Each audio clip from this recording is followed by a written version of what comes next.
Oser ralentir, c'est un livre qui explore comment le fait de ralentir, c'est pas une faiblesse, c'est pas un luxe, c'est pas quelque chose de secondaire. Au contraire, c'est un acte de courage, mais un acte d'obéissance aussi, et un acte qui révèle la compréhension de ce que Dieu voulait pour nos vies, la manière dont on vit nos vies. Et donc Oser ralentir, il explore ça à travers l'étude de la Genèse, où dans le Jardin d'Éden, il y avait un rythme que Dieu a donné autour de sa présence, remplie de paix. Comment ce rythme a été perdu,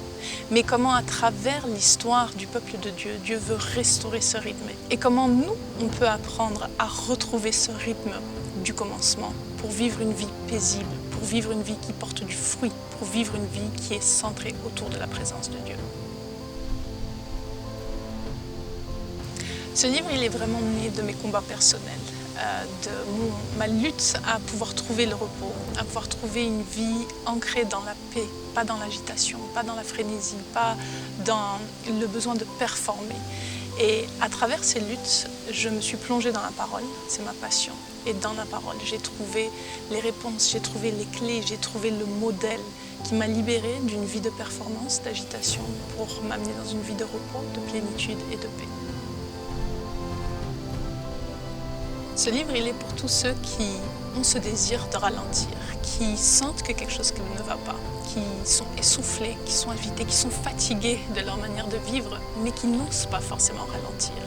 Peut-être que tu n'oses pas ralentir parce que tu te dis que tu vas passer à côté du plan de ta vie, que tu vas louper des opportunités, que ce n'est pas la volonté de Dieu, qu'il faut toujours donner plus, que c'est la bonne chose à faire, que ce n'est pas biblique de ralentir.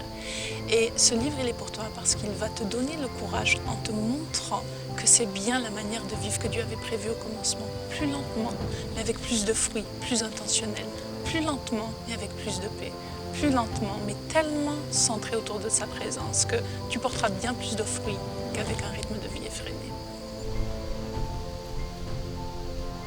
On devrait lire ce livre parce qu'il propose un regard nouveau sur notre gestion du temps, de notre rythme de vie.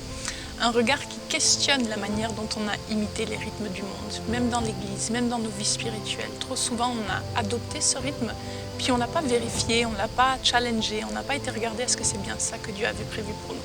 Et ce livre, il permet de redécouvrir une autre manière de vivre avec nouveauté, avec fraîcheur, et quelque chose qui a peu été enseigné, pourtant tellement profond et tellement libérateur.